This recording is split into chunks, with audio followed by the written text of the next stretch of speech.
Nabi Sulaiman alaihissalam memiliki banyak kelebihan yang Allah berikan kepadanya selain memiliki kerajaan yang besar, bisa berbicara dengan binatang. Salah satu yang terkenal adalah keberhasilannya dalam menaklukkan hati Ratu Balqis. Ratu Balqis merupakan legenda yang sering muncul dalam kisah Nabi Sulaiman. Bahkan, ada yang menyebut bahwa Ratu Balqis adalah istri Nabi Sulaiman.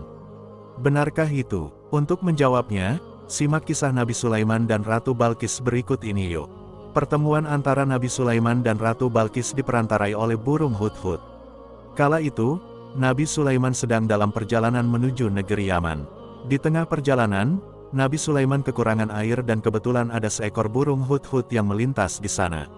Nabi Sulaiman kemudian memanggil burung tersebut kemudian memerintahkannya untuk membantu mencarikan air.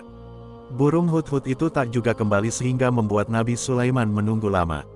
Namun akhirnya burung tersebut datang dan meminta maaf kepada Nabi Sulaiman karena terlambat. Burung hudhud tersebut berkata, "Maaf wahai Nabi, ketika saya berkeliling jauh mencari air, saya melihat ada sebuah negeri yang megah, bernama Saba. Negeri itu diperintah oleh ratu yang bernama Balqis. Ratu Balqis memiliki bala tentara yang besar-besar lagi kuat-kuat. Sayangnya, ratu itu beserta rakyatnya menyembah matahari."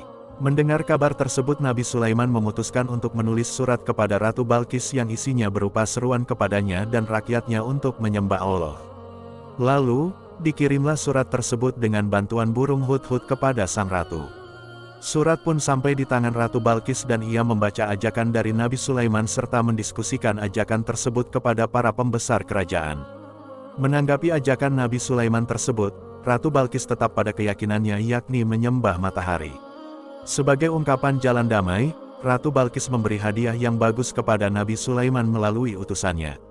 Namun, Nabi Sulaiman tidak menerimanya karena ia menginginkan Ratu Balqis dan rakyatnya menyembah Allah semata. Utusan tersebut menyampaikan kepada Ratu bahwa Nabi Sulaiman menolaknya dan memberitahu bahwa istana Nabi Sulaiman sangatlah megah. Ratu pun penasaran dan hendak mengunjunginya istana tersebut. Dalam merespon niat kedatangan Ratu Balqis ke istananya, Nabi Sulaiman menyeru, "Siapa di antara kalian yang dapat memindahkan singgasana Ratu Balqis ke sini sebelum Ratu beserta rombongan tiba?" Jin Ifrit dan seorang yang memiliki ilmu gaib bersedia untuk mengabulkan permintaan Nabi Sulaiman tersebut. Setibanya di istana Nabi Sulaiman, Ratu Balqis tercengang karena istana tersebut jauh lebih megah dari istana yang ia miliki. Ia pun dibuat lebih tercengang saat tahu bahwa singgasananya sudah ada di dalam istana Nabi Sulaiman. Melihat kemegahan dari istana Nabi Sulaiman, Ratu Balqis menyadari bahwa kesombongannya selama ini tiada berarti. Ratu Balqis pun menyerah dan mengaku kalah dari Nabi Sulaiman. Ratu Balqis memohon ampun atas kesombongan yang ia miliki dan menuruti Nabi Sulaiman untuk beriman kepada Allah Ta'ala. Ia pun diperistri oleh Nabi Sulaiman dan akhirnya hidup bahagia. Itulah kisah bersatunya Nabi Sulaiman menaklukkan Ratu Balqis, penguasa wanita hebat saat itu.